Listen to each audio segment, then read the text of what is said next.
Welcome back to another technical deep dive here in the debug zone. Today, we're tackling a big question and breaking it down with insights from other users. Hopefully this clears up some misconceptions and helps you get the answer you need.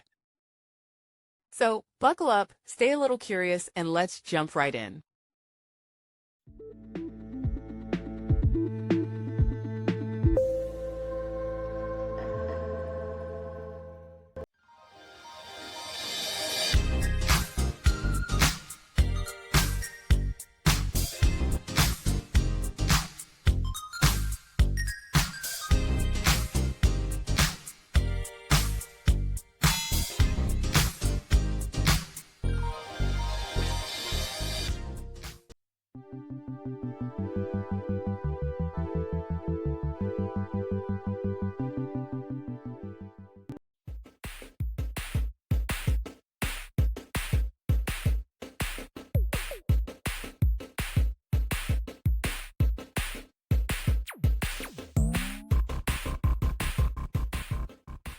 And that's a wrap.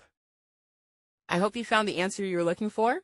If you did, take a second to hit that subscribe button. It really helps out. And let me know in the comments which solution worked best for you. See you next time in the debug zone.